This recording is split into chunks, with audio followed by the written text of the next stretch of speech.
What's up, guys? Welcome back to Newswave. We have a whole bunch of stuff to talk about today, including our favorite company with EA, right? But first, make sure you're entered for the Super Nintendo Classic giveaway. The link is down in the description. We'll be giving away 3 of them, going towards our goal of 70,000 subscribers, one at 63, 66, and then 70. And we'll have all of that kind of go. As we go along, we'll have them updated down in the description with new links for every giveaway. But today, guys, bunch of stuff, like I said, with EA, so let's get started. So Media Create did come out and gave us a look at how Mario Odyssey did, and overall, it did really well. It's the best 3D selling Mario in its first week in Japan. As most of us would expect, the build-up was massive, the hype was huge, the Switch is already super hot, and it's getting a brand new 3D Mario game in its first, 7 or 8 months or so. So yeah, it was going to be popular, and guess what? It was. Here are the charts here. I'm going to be using Media Creates. I know Famitsu and Media Creates report different amounts. Famitsu had Mario Odyssey over 500,000. I'm going to stick with Media Creates, though, like we usually do. At the top, number 1, Mario Odyssey, 462,000 sales, and that, of course, only covers Friday and Saturday, as the cutoff is generally after Saturday going into Sunday for the start of the new week. Ark Survival Evolved came in at number 2 on the PS4. Big sales for Ark, I must say. 70,000. Shin Megami came in. Strange Journey came in at 60,000. That's on the 3DS. Assassin's Creed Origin at 49,000. And overall, it looks the top 4 look really good. There was a good bit of sales in Japan for this week with Mario Odyssey. Of course, a lot of people are out for Mario Odyssey, but none of the other games seem to really suffer, which is good news overall for games over there. Drum Sessions at number 5 at 28,245. Splatoon 2 still sticking in there at number 6. And down from there, Gran Turismo Sport. And mostly down from there, it's a lot of games that have already been out, other than things like Idle Time, which came in at 14,885. Mario Kart 8 Deluxe, Evil Within 2, rounding out the top 10. And as you would expect, the hardware for the Switch was massive. Here we go. Number 1 was the Nintendo Switch, as we would figure, 126,701 units sold. And that is pretty far ahead of the second place at the PS4, 24,653. That's right. So the Nintendo Switch outsold the PS4 that week by over 100,000 units. Again, though, this is with Mario Odyssey. We expected the Switch, as long as it was provided enough stock, to absolutely fly off the shelves, and it did. The 3DS below that, 17,283. The Vita, 3,705. That Vita, man, that is always in there, like right at like 3,500 or so. It's always there. It's very, very consistent. Xbox One, very close to 100 at 97. PS3, 45. And the Wii U at 41. And as you can see, yes, the Nintendo Switch has now crossed 2 million units in Japan already. That is huge. It is pretty much running down the PS4 pretty quickly right now. I don't know how long it's going to take for it to run it down, but to be honest here, we might see it matching or even passing the PS4 at this rate by, man, the end of next fiscal year. I could see that happening, especially as they ramp up production, more provided, and maybe we start seeing more consistent 100,000 unit weeks, like next fiscal year, for example, in their second year when they really start pumping out systems. The Switch will catch up to the PS4 pretty quickly in Japan. It'll definitely pass the Xbox One worldwide in its second or third year. I think that's pretty clear with how the Xbox One's been selling. The PS4, on the other hand, that's a little more of a task. I don't know if the Switch will catch the PS4, just because I think the game market will kind of evolve quickly, and the Switch will also have to evolve a little faster than I'd like to. Seriously, like in like 5 years of its lifespan, we might already see the next Switch being teased or shown. So I just don't think it'll be around long enough to pass the PS4. However, it will definitely pass the 3DS. And I mean, after the Wii U, right, being 13.5 million, massive improvement with the Switch for Nintendo, and they can just build on this system going forward. As for Mario Odyssey, Nintendo already let slip to investors, more so not let slip, but just wanted to outright tell them that Mario Odyssey did 2 million units in its first 3 days, so we expected a big number here. I do have a feeling a lot of that went to the US, because the US seems to get allotted a lot of their units. I mean, they said 40% of Switches seem to go to the US, and then 60% is split up to the rest of the world. But 462,000 is the second biggest launch in Japan for the Switch, with Splatoon 2 being higher. It makes sense. Splatoon in general, super hot in Japan. We see it still on the chart at number 6, you know, and it released a while ago, back in July. So here we are now with Mario Odyssey, which will become probably one of the top charting games in Japan for a little while now. And much like Splatoon 2 and Zelda and Mario Kart, it probably won't fall off the charts for a while. It's going to be a juggernaut going forward because people will buy the Switch and then they'll buy Mario Odyssey for years to come. Mario Odyssey, I think, will easily be a 10 million game seller going forward, which is a massive success for the Mario franchise. It shows that as long as you can keep reinventing a character, or at least a franchise, I mean, the Cappy situation where you're taking over enemies was enough, because it was built into levels, it made levels interesting, was enough to take a character that we've been playing for 30 years now and make him completely interesting again. So no doubt here, Nintendo is as good as ever at making these games. So good on them, man. They're going to have some pretty strong games in the first year of the Switch. I can't wait to see what they have in the second year. Next up, let's talk about our good friends over at EA, right? They're all about pretty much supporting the player with the least amount of microtransactions as possible,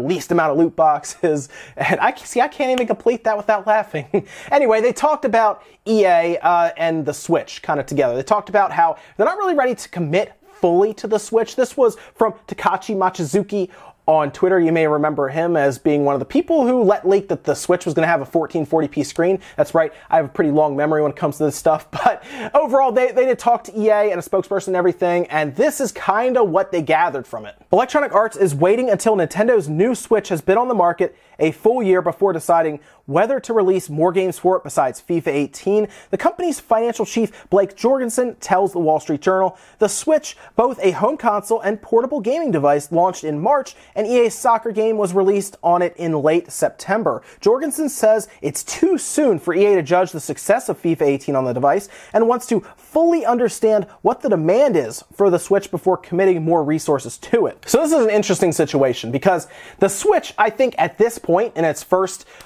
2 fiscal quarters, has pretty much proven to be a more successful system than the Wii U. It's going to pass the Wii U in its first year, and then who knows what happens in its second year. It could tremendously grow or could stay the same. Even if it stays the same, still a much better system than the Wii U overall. Developers are praising it. Everyone's trying to jump aboard the Switch hype train right now, except for EA. Even Activision's been like, maybe, we'll see. So it's interesting that EA is really pulling back from the system when everyone's trying to run to it right now.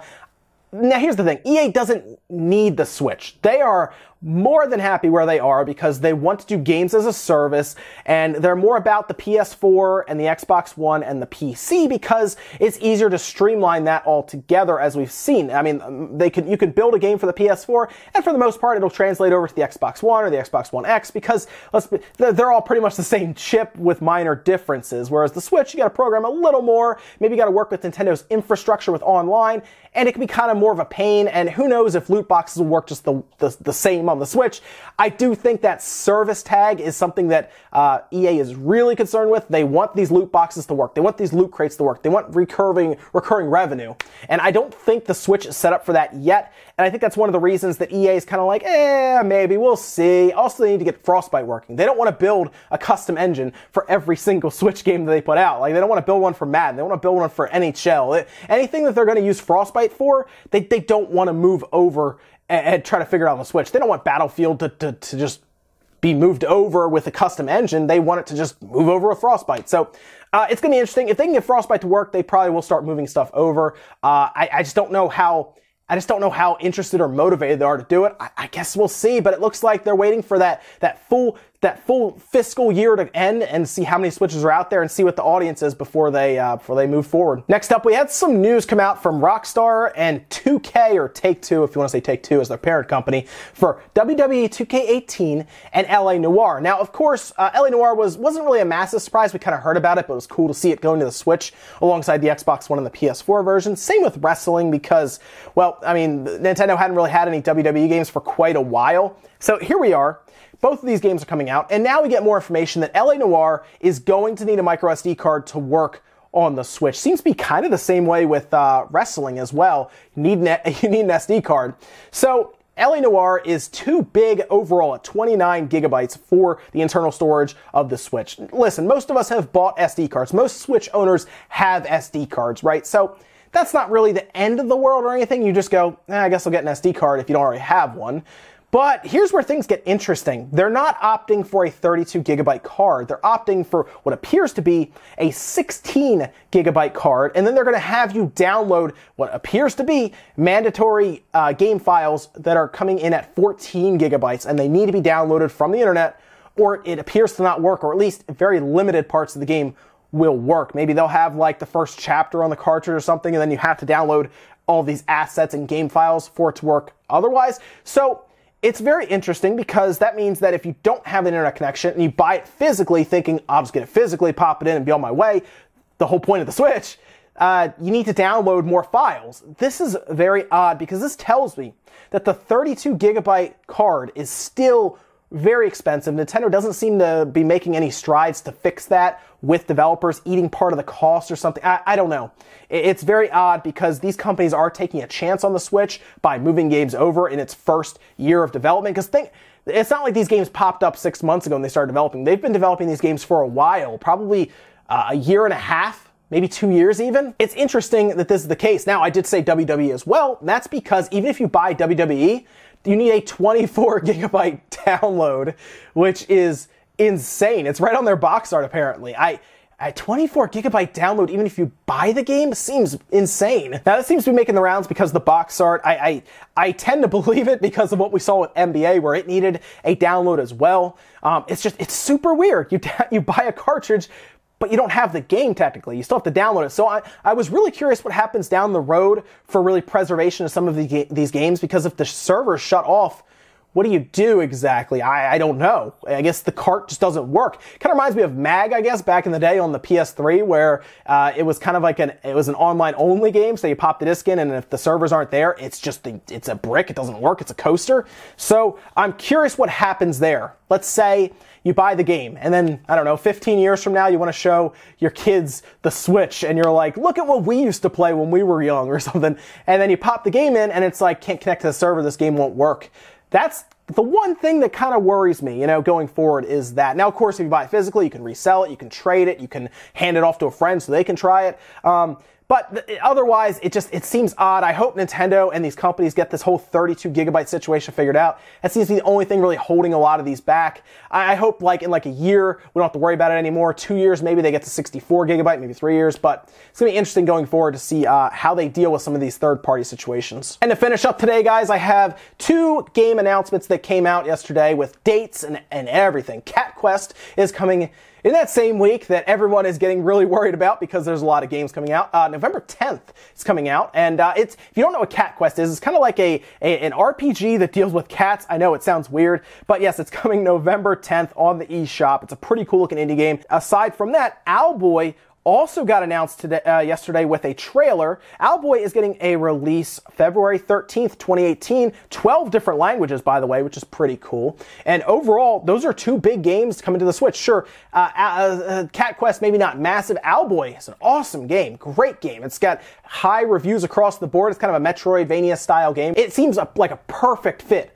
on the Nintendo Switch. So I'll look forward to that. I also like they put it in 12 different languages. People were really excited for that on the trailer, by the way. So yeah, just more people can now experience it. And that's it for Newswave today, guys. Make sure you comment, like, and subscribe, all that good stuff. You guys have been hitting these videos hard with likes, so I really appreciate you guys hitting the thumbs up. It really does help. I think yesterday it was over 1,000 likes by midday. I was seriously surprised. I guess at this point, whenever I'll be shocked if we ever get to 2,000 likes on one of these videos, because that's pretty awesome.